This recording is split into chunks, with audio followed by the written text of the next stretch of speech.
A very good evening and welcome to the Newsfirst Weekend, coming to you live from our Newsfirst studios in Colombo. I'm Arundhati Mudanayaka. Let's start off with a look at the stories making headlines this evening.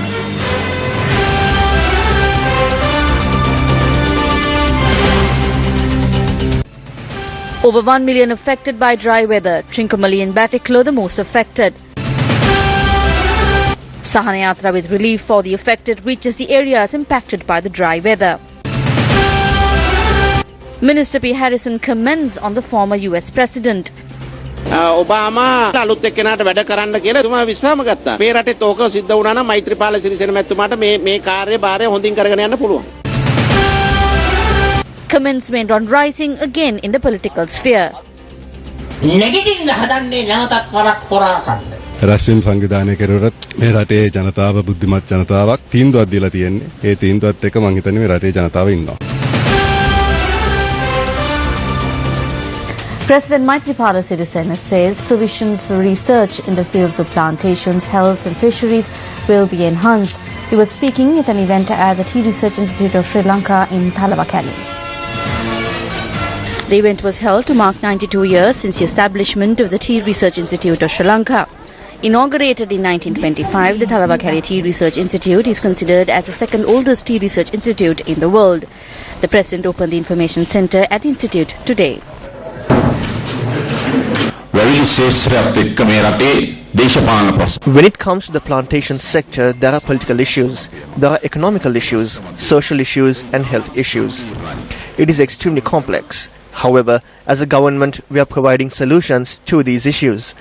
When I came forward to contest the presidential election 2 years ago, the people in the Nuwara Eliya district gave me a resounding victory. I am thankful for that. As a government, we are giving priority to programs that will uplift the living standards of the poor in the hill country.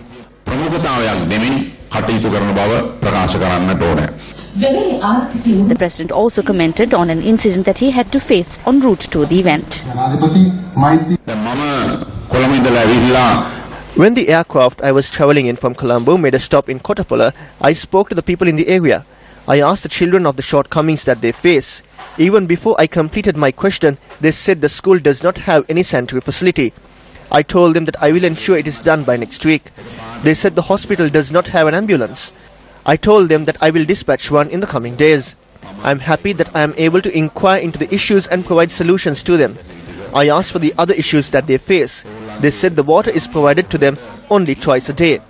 I told them that I will inquire on that from the MPs and ministers and take the necessary measures. Minister Navin Dissanayake also addressed the gathering. During the presidential elections, as a real leader, you stood firm. You did not pursue political power. You came forward to create a certain political culture in the country. I was with you. I told you, come forward without any fear, and that we are with you. 75% of the population in the Nuwara Eliya district voted in favor of you. You are a fearless leader. You visited Kottagala today. You spoke to the poor children and listened to the voice of the people. That is the way the people's leader operates. I see it as an example. Minister Rajitha Sinaratna says the President will make a special declaration in the coming week. The cabinet spokesperson made the following statement during an event held in Kalutara today.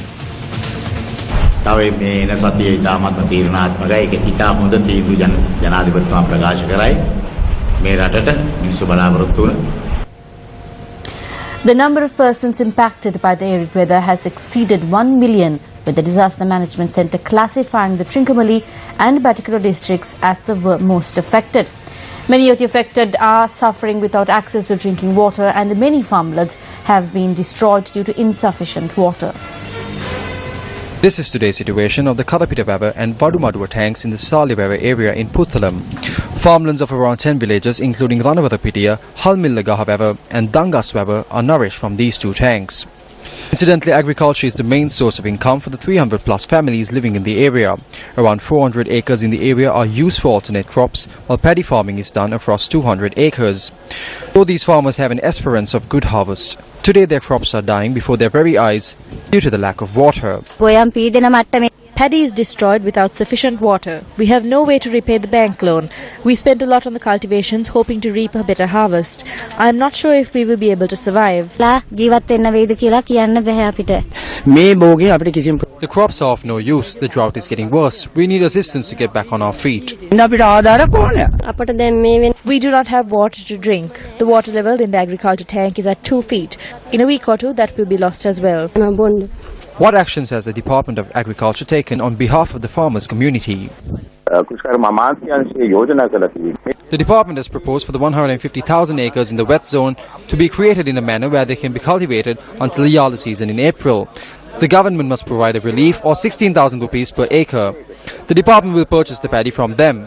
We have proposed for a price of 75 rupees. According to the Department of Meteorology, showery weather is expected to enhance from tomorrow. Now, questions were raised as to why there was insufficient rainfall this time around. The Department of Meteorology says that the reason for the arid weather is insufficient rainfall since October 2016.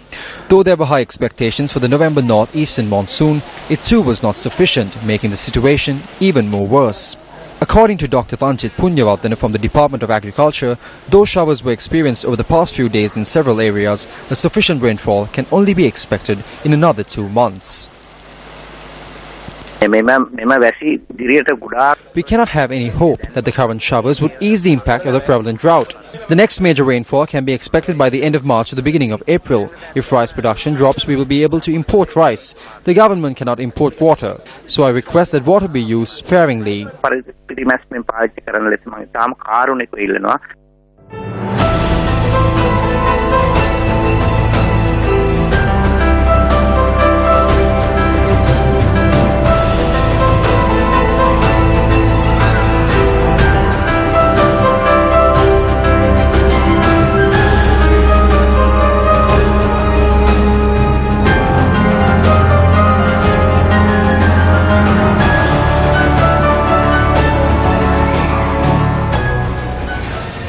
As more than 1 million people across the island suffer from the impact of what could become the worst drought in Sri Lanka in several decades, the Sirasa Shakti, TV1, MBC and Newsfirst Sahanyatra embarked today carrying much needed aid to the worst affected areas of the country. Now, before the aid convoys departed towards the affected areas, a traditional ritual praying for much needed rain was observed at the head office of the MTV-MBC networks.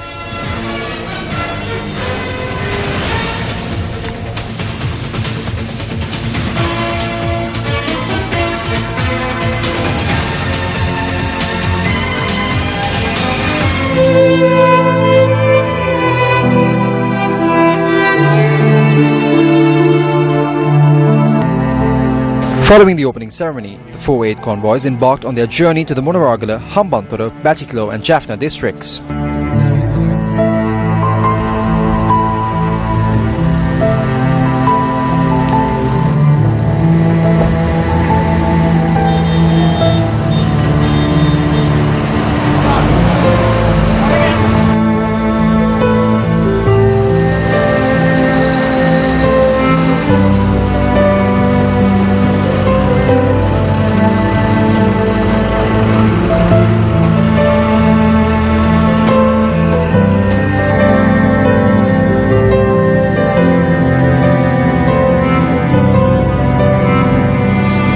Since reaching the drought-hit areas, the convoys have been carefully distributing the aid provided by you directly to the people who have been affected by the drought.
We express our heartfelt gratitude and respect to all the people and organizations in Sri Lanka who heard the call for help and joined hands with us to help our countrymen whose lives have been devastated by the drought. We will ensure that the aid you entrusted to us will reach those who need it the most.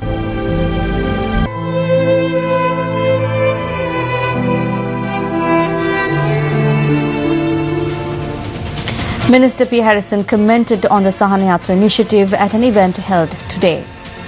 We witnessed the timely work of the Sivasa Sahana Yatra this time too. The whole country knows about it. We invite other media organizations to do the same. If the other media organizations follow Sivasa's lead and go among the people to provide much needed relief, I believe it will be a good solution to the current situation facing the country.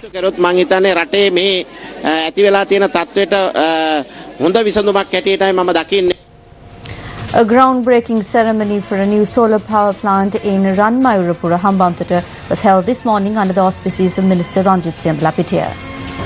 During the event, the minister responded to several questions posed by the journalist in attendance.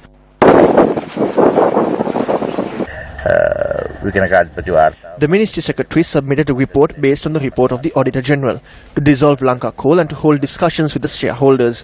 The Electricity Board owns 60%, the Ports Authority owns 20% and the Treasury owns 20%. The report recommended the appointment of a board with a broader role which can conduct inquiries too.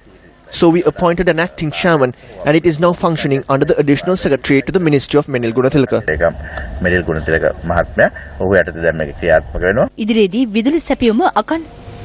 Shortly after the minister's comments were telecast on the main news bulletin at 7 p.m. on Siddhasa TV, the former chairman of Lanka Coal, Attorney-at-Law Maitri Gunaratne, contacted Newsfirst. He had this to say. What he said was completely false and the people need to know the truth.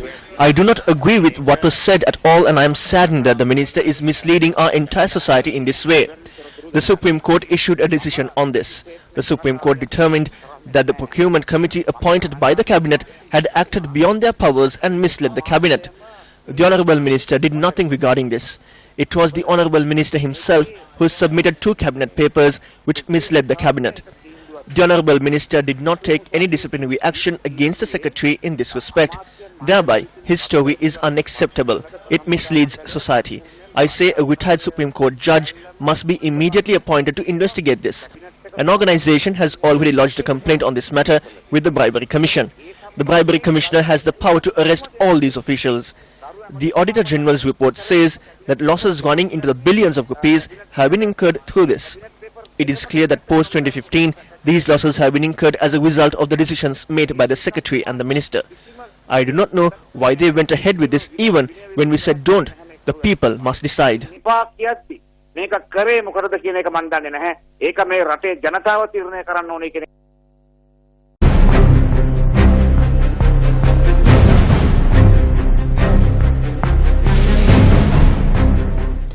Hello, good evening and welcome. I'm Nadim Majid. Well, like it or not, following one of the most divisive election campaigns and elections, and probably an equally as divisive transition period, Donald J. Trump has taken the oath and will now serve as the 45th President of the United States of America. During his inauguration address, Trump said a new sense of national pride would stir in the souls of the American people. The ceremony not only saw the attendance of past presidents and secretaries of state, but also was surrounded by supporters and protesters. Hello. I, Donald John Trump, do solemnly swear. I, Donald John Trump, do solemnly swear. That I will faithfully execute. That I will faithfully execute. The office of President of the United States. The office of President of the United States. Congratulations. Donald Trump became the 45th President of the United States, vowing to drain power from the Washington elites and always put America first in his dealings with the world at a moment of transformative political change. Now arrives the hour of action.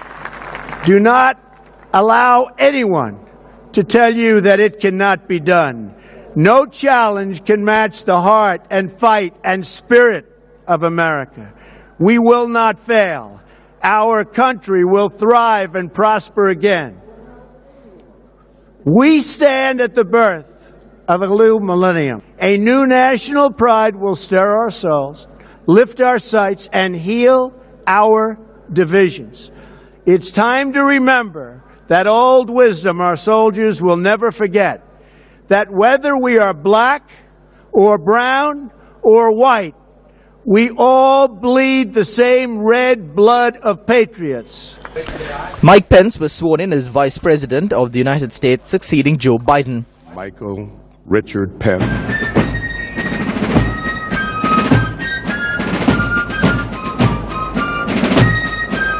President Donald Trump and First Lady Melania Trump, along with their son Barron, greeted the crowds as they stepped out of their vehicle to walk the streets of Washington during the inaugural parade.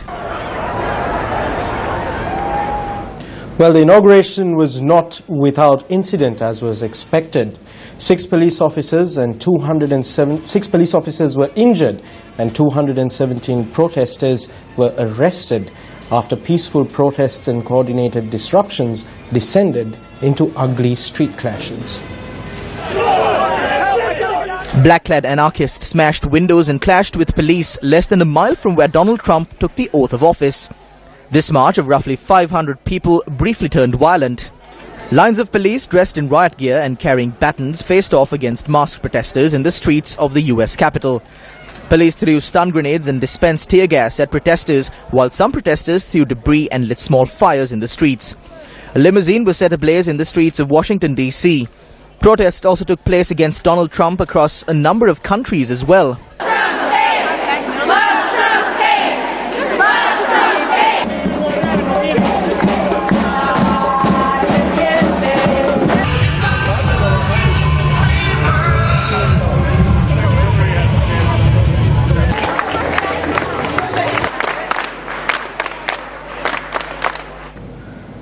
Well, a number of incidents that occurred during and immediately after the inauguration caught the attention of the media and had the world talking. Let's take a look at some of the incidents that occurred. President Donald Trump paid tribute to former President Bill Clinton and his former presidential rival Hillary Clinton at a congressional lunch. Because I was very honored, very, very honored, when I heard that President Bill Clinton and Secretary Hillary Clinton was coming today, and I think it's appropriate to say, and I'd like you to stand up. I'd like you to stand up.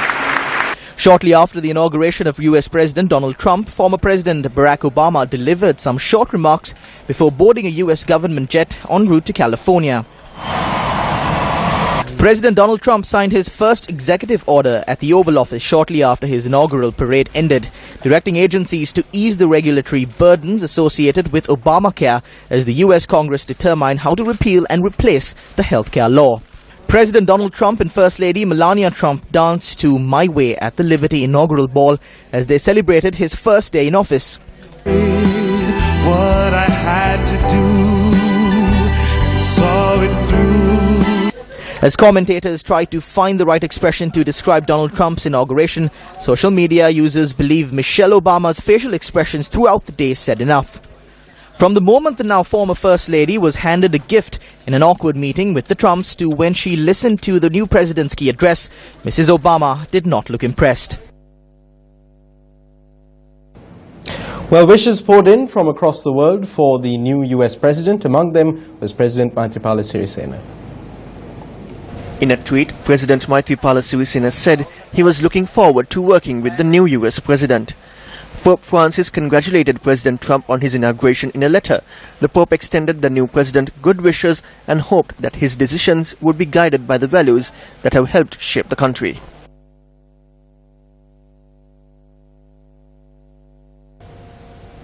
Thank you, Nadeem, for that comprehensive update. Meanwhile, Minister P. Harrison says former US President Barack Obama is a good role model for Sri Lankan politicians. I believe this is very important for our country. If this happens in our country too, I believe that President Maithripala Sirisena will be able to do his work better. We are able to transform 2017 to a year where the hopes of nationalist forces will come to the fore.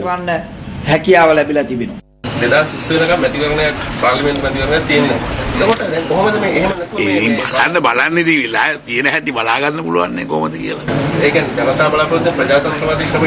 නෑ ප්‍රජාතන්ත්‍රවාදී ක්‍රමයටම තමයි පෙළෙන්නේ. බලාගෙන ඉන්නකො. I believe this is very important for our country. If this happens in our country too, I believe that President Maithripala Sirisena will be able to do his work better. Speaking at an event held in Biagama today, State Minister Ruwan Wijewardene expressed these views. We can recall what transpired in that time. The media was oppressed. When it came to corruption and fraud, we saw how certain MPs and ministers acted. The people of this country have no wish whatsoever to return to that era. No matter how much the former president rants, no matter how many rallies he holds, the people of this country are intelligent and they have made a decision.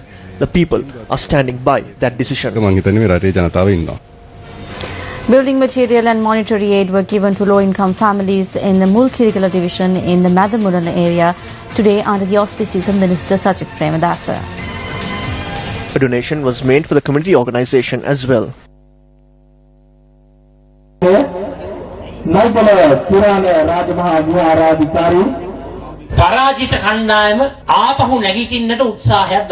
The defeated team is trying to rise again. Everyone is asking what is the significance of the 27th.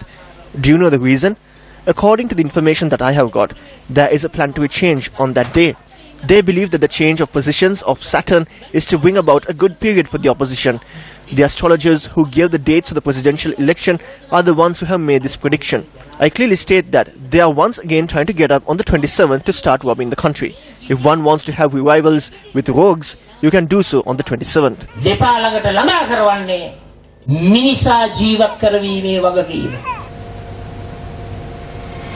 The Citizens' Voice for a Just Society expressed the following views at a media briefing held yesterday.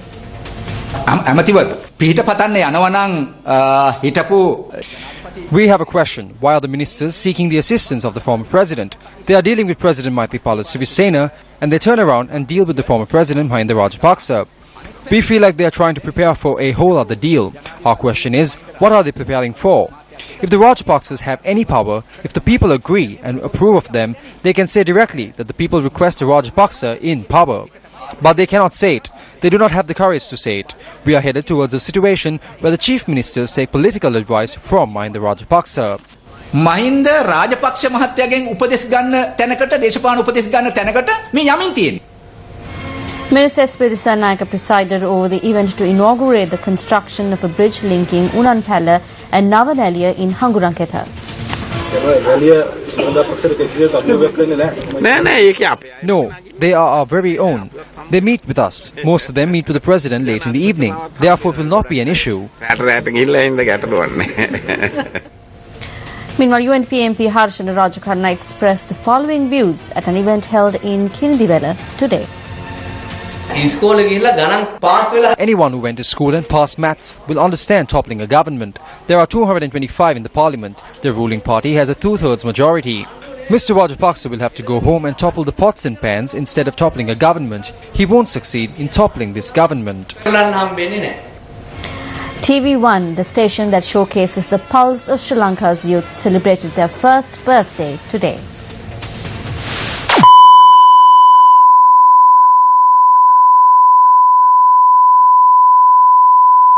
One year ago today, TV1 opened a new chapter in the history of television in Sri Lanka and commenced broadcasting at the auspicious time of 5:04 p.m.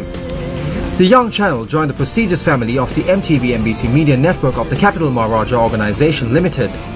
Under the theme Raspir the Najivite, TV1 introduced an all-new lineup of programming enriching the lives of Sri Lankan television audiences.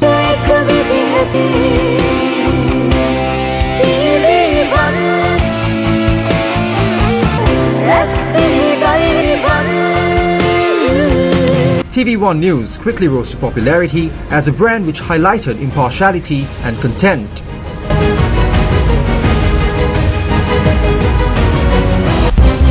Broadcasting on UHF 51, 53, 54, 58 and 59 across the island, TV1 also carved out a significant presence on digital television, on channel number 10 on Dialogue TV and channel number 12 on POTV. The newest addition to the Champion Network celebrated their first birthday at Stein Studios, Ratmalana today.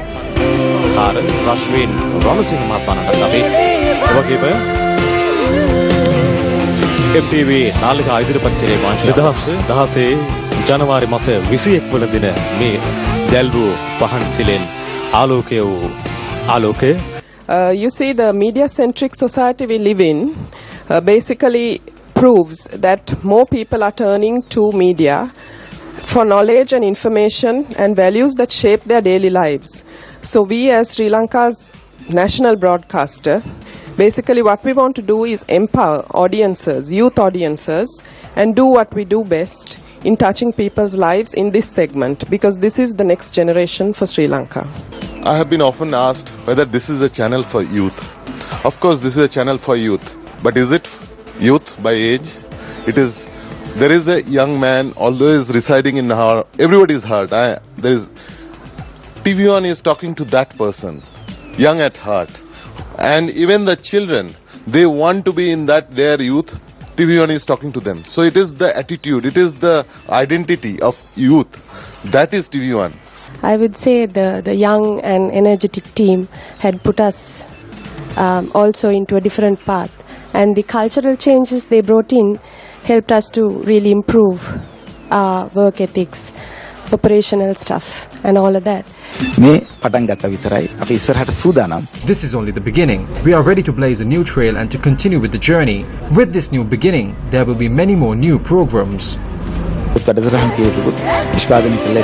Awards were also presented at the event to the winners of the Telethuna Paha competition.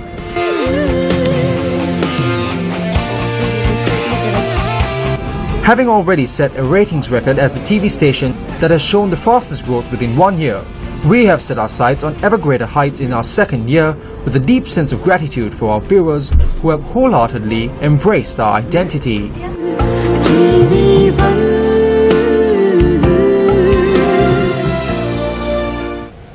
Newsfirst caught up with the award-winning Sri Lankan actress, also known as the Golden Star of Sinhalese cinema, Swarna Mallavaraji, who celebrates 50 years in the industry. Throughout your films, spanning over 50 years, you've explored the evolving and vibrant role of the Sri Lankan woman, going beyond traditional boundaries. For example, in Hansavilla, you explore how it is like to be a woman caught in an extramarital affair. Now, these topics were taboo in the 80s. From where did you derive the strength to take on and grapple with these roles, controversial roles at that time? At that time, even in Sinhala cinema, there was no woman who would do a character like that, and no one will earn so much respect after doing a character like that. It never happened, and people still love that character. When you look back, we had so many problems, like when we had a civil war, we had JVP problems, and at that time most of our theatres were burned down. The productions came to a halt, because people were reluctant to spend money on films. Nowadays it's not like that, because they don't have a choice. If they want to stay in the film industry, they'll have to take whatever they get. And I think this is a bit unfortunate, I would say, because there are lots of talents in this industry now, lots of actors and actresses, they can act. I think we need more help for them. And with that, we wrap up tonight's edition of Weekend Primetime News. Thank you very much for joining us. Good night.